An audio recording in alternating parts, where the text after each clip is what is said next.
बच्चों, आज फिर एक बार मैं आपके समक्ष यूपीएससी, एमपीपीएससी, अदर सभी कॉम्पिटिटिव एग्जाम के लिए कुछ इंपॉर्टेंट क्वेश्चंस आपके लिए लेकर के आया हूं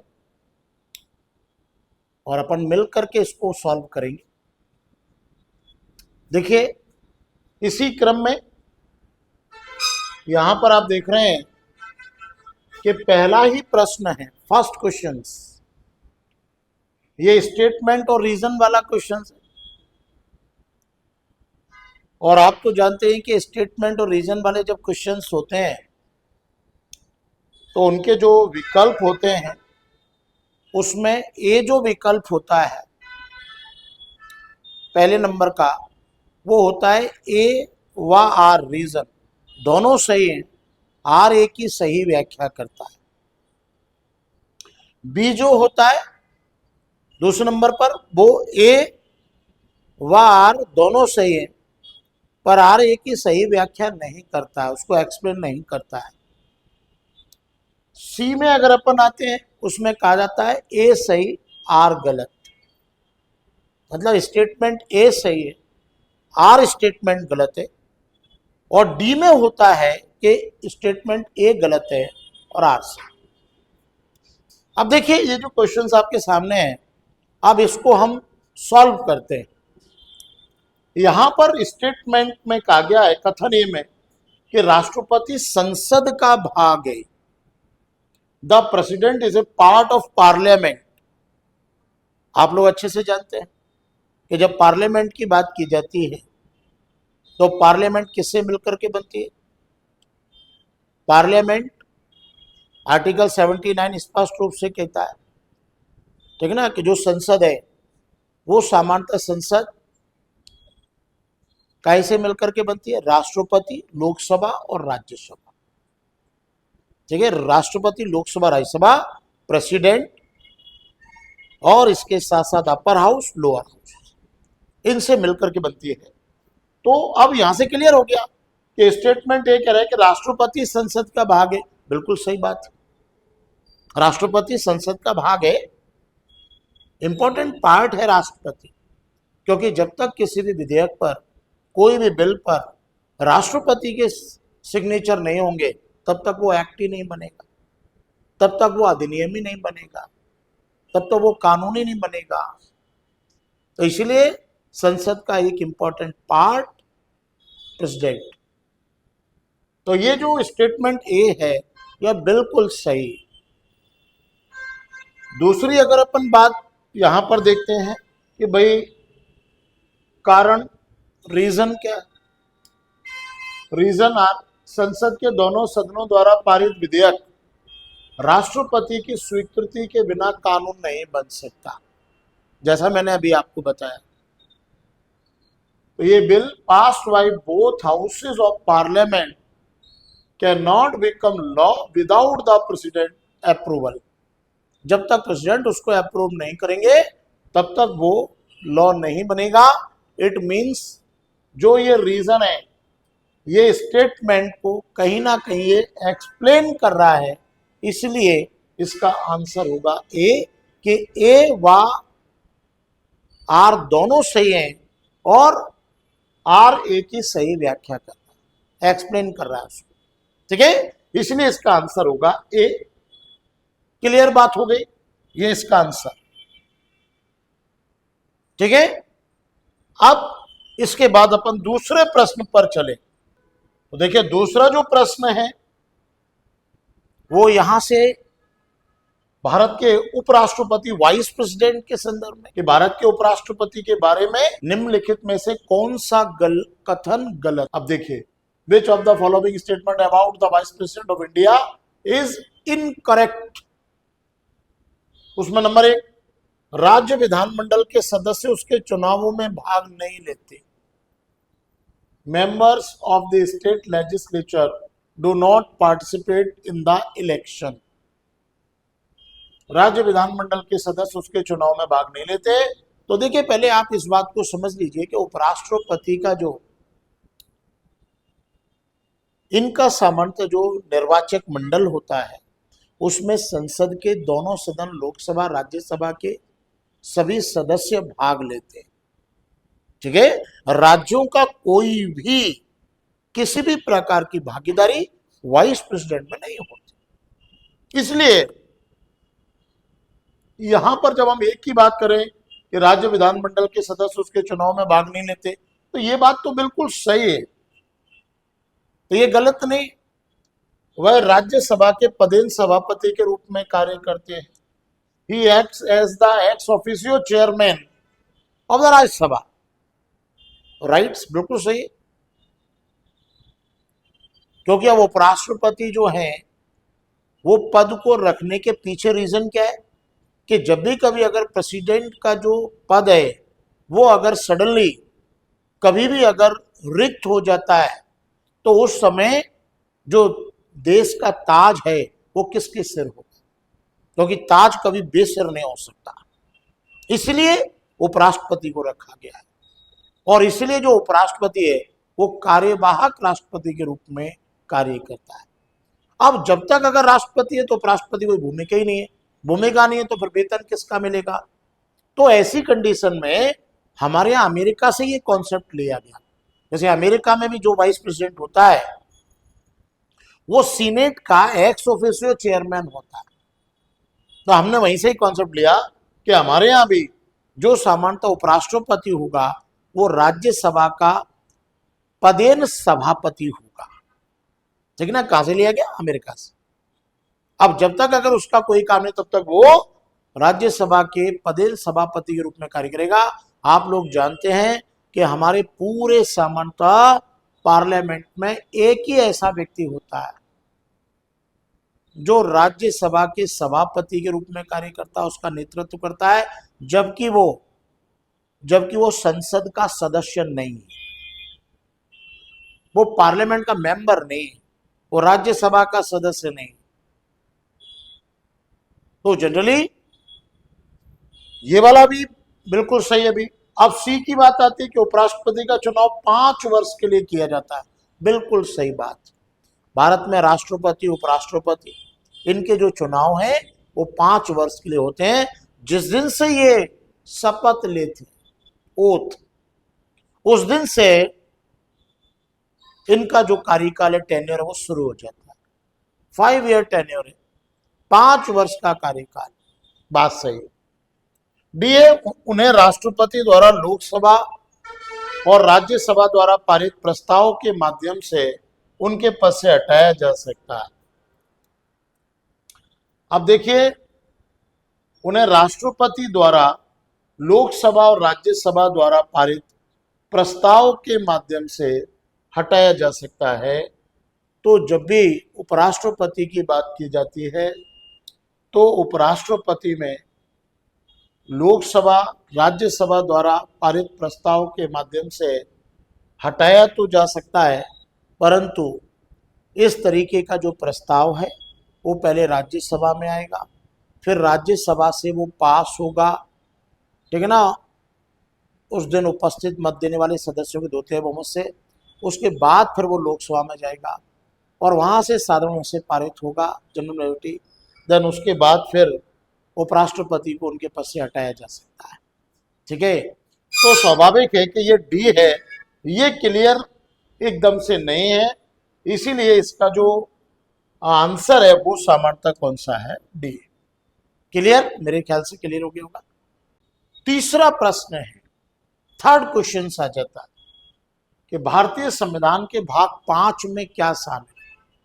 देखिए, भारतीय संविधान का जो भाग 5 है बेसिकली वो, इसका पार्ट 5, वो आर्टिकल 52 से 151 तक है।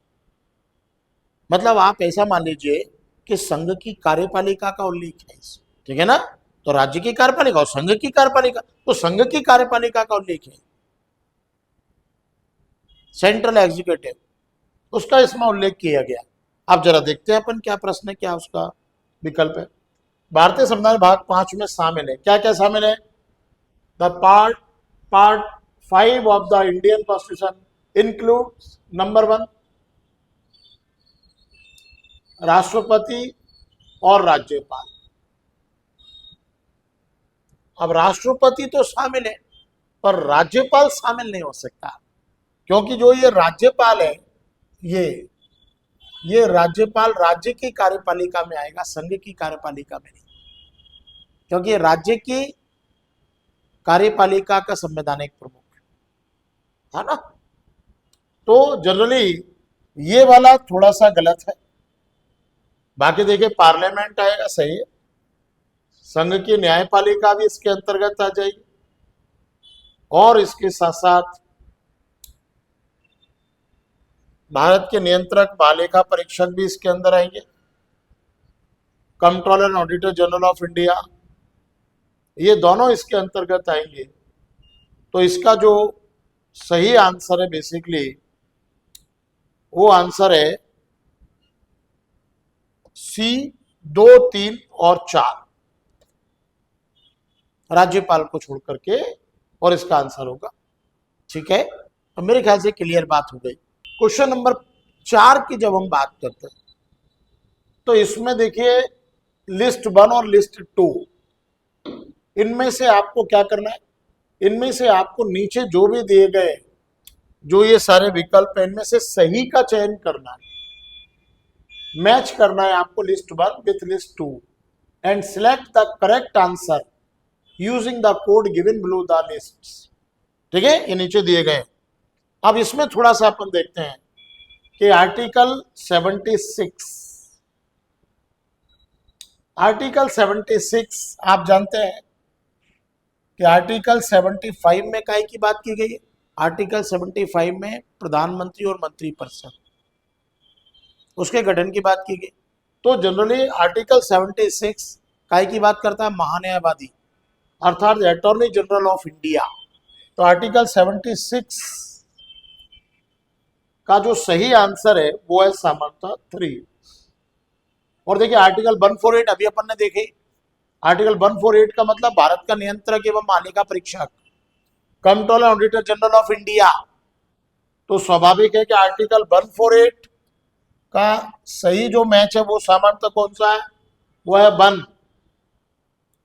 और जैसा मैंने अभी आपको बताया था कि आर्टिकल 75(1) क्या कहता है, प्रधानमंत्री की नियुक्ति भारत के राष्ट्रपति और अन्य मंत्रीगणों की नियुक्ति प्रधानमंत्री की सिफारिश पर भारत के राष्ट्रपति करेंगे। तो 75 जो 1 है वो ऑलरेडी 4 से संबंधित है, और आर्टिकल जो 1(3) बने वो सामान्यतः सर्वोच्च न्यायालय के क्षेत्र अधिकार से संबंधित है। इसलिए मेरे ख्याल से इसका जो सही आंसर होना चाहिए वो आंसर होना चाहिए जो है भाई बी, अर्थात ए का 3 है, बी का 1 है, और सी का 4 है, और डी का 2 है ना। ये आंसर बिल्कुल सही। क्लियर। निम्नलिखित कथनों पर विचार कीजिए।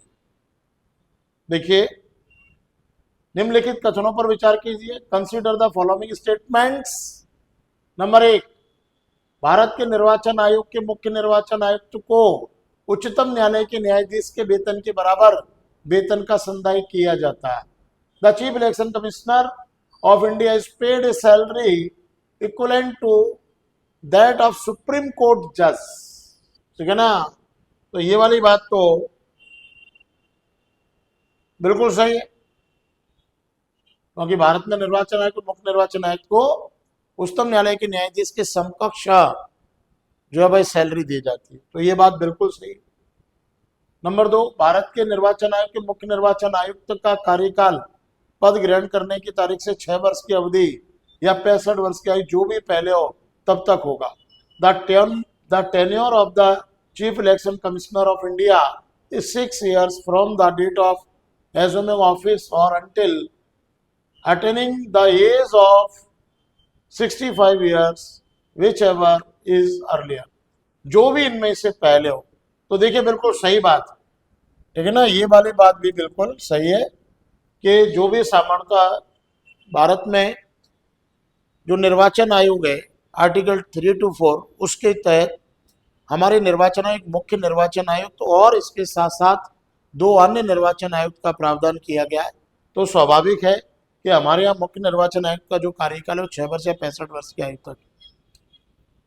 तीसरी बात इसमें की गई कि एक निर्वाचन आयुक्त किसी भी समय मुख्य निर्वाचन आयुक्त को संबोधित हस्ताक्षरित लेख द्वारा अपना त्यागपत्र दे सकते हैं।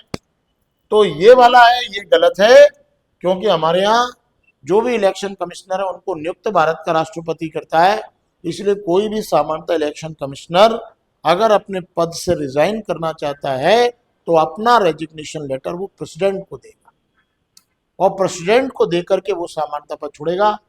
यहां पर बात की गई मुख्य निर्वाचन आयुक्त की, ये गलत है। इसलिए इसका सही जो आंसर है वो ए में है, फर्स्ट और सेकंड। हाँ देखिए, अब question number 6, below are two statements. कथन है, संसद तथा राज्य विधानमंडलों के स्वतंत्र तथा निष्पक्ष चुनाव कराने की शक्तियां एक स्वतंत्र इकाई अर्थात निर्वाचन आयोग को दी गई। संसद तथा राज्य विधानमंडलों के पार्लियामेंट एंड स्टेट लेजिस्लेचर के स्वतंत्र तथा निष्पक्ष चुनाव इलेक्शन कराने की जो पावर है वो इलेक्शन कमीशन को दी गई। तो ये तो बिल्कुल सही।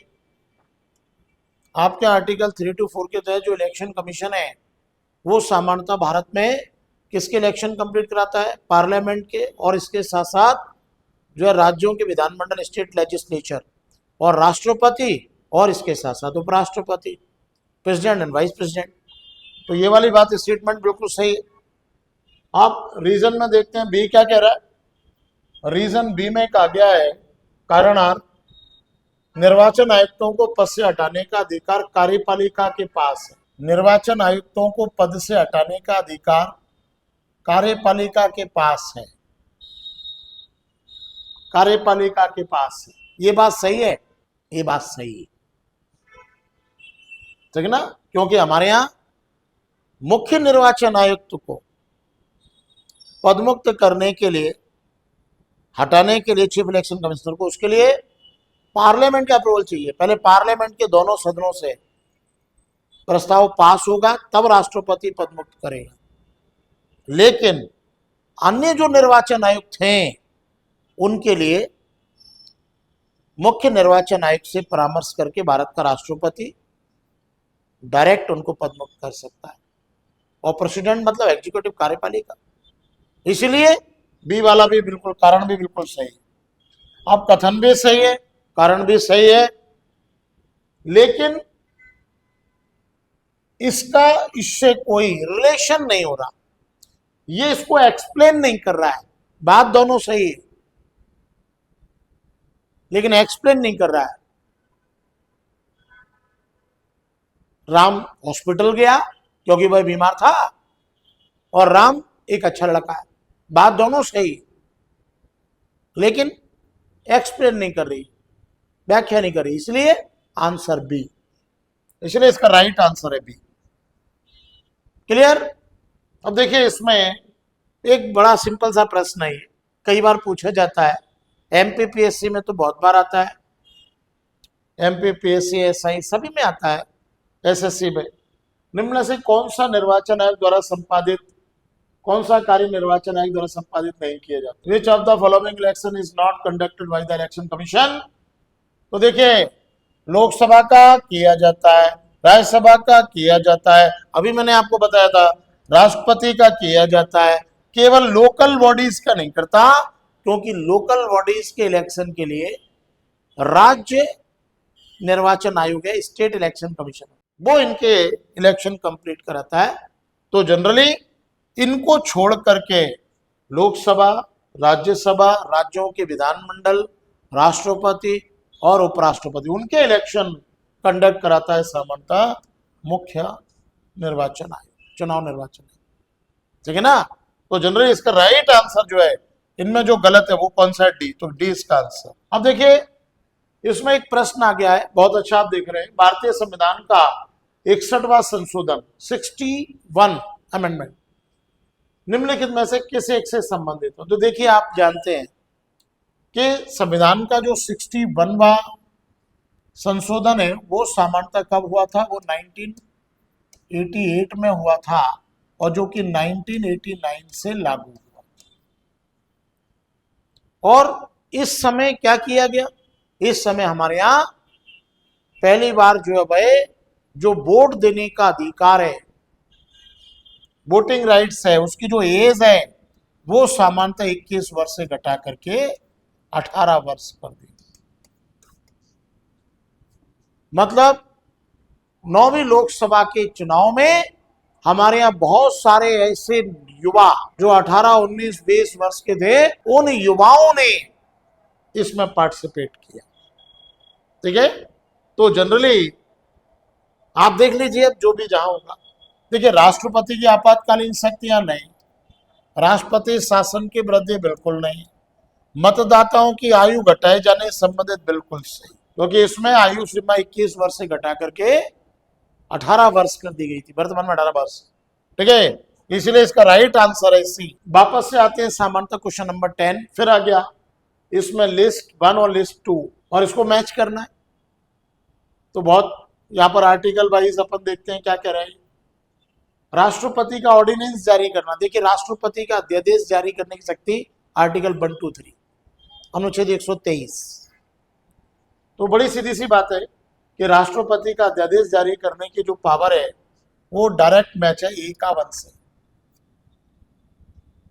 इसके साथ साथ संसद का गठन, पार्लियामेंट आर्टिकल 79, बी का सामान्यतः जो है बी का 2 आर्टिकल 79, मंत्रिपरिषद की कलेक्टिव रिस्पॉन्सिबिलिटी सामूहिक उत्तरदायित्व, तो ये है सामान्यतः जो है आर्टिकल 75। ठीक है ना, आर्टिकल 75 अनुच्छेद 75 बिल्कुल सही है। और राष्ट्रपति की पार्डन पावर, क्षमादान की शक्ति आर्टिकल 72। ठीक है ना, इसका मतलब ए का 1, बी का 2, सी का 3, डी का 4, तो इसका तो आंसर यही है।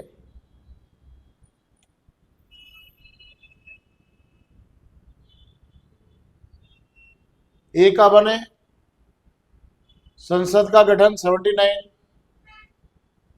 मंत्रिपरिषद जिम्मेदारी 75 और राष्ट्रपति क्षमता शक्ति 72। ठीक है, इसका ये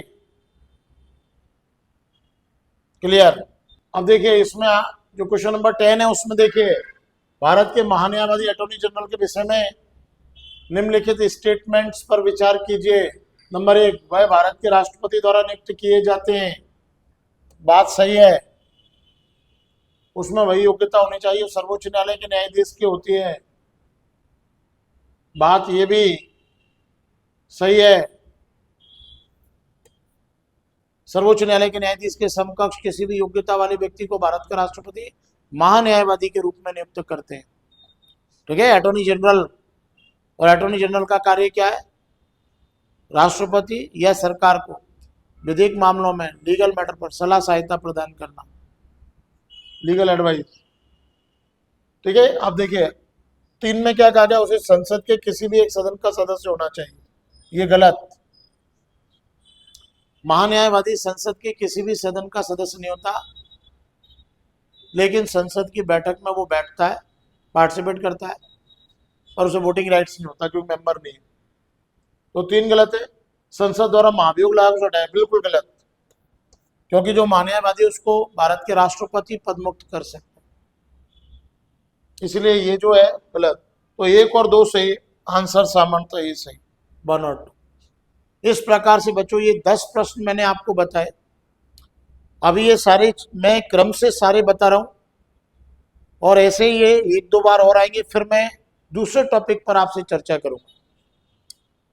फिर इसी के बाद पॉलिटी के बाद ऐसी ज्योग्राफी आएगा, ऐसी इकोनॉमिक्स आएगा, साइंस आएगा, सबके क्वेश्चंस आएंगे, और वो मैं क्वेश्चंस आपको कराऊंगा। मैं समझता हूं कि आप अगर मेरे साथ ये सारे क्वेश्चंस को करते हैं, इनके तरीकों को फॉलो करते हैं, तो यूपीएससी, एमपीपीएससी, एसएससी कोई भी एग्जाम आप बड़े आराम से क्रैक कर सकते हैं, क्योंकि एग्जाम क्रैक करने के लिए पूरा सिलेबस तैयार, एक एक चीज लर्न होना चाहिए, क्योंकि लर्न करेगा तो ही अर्न करेगा।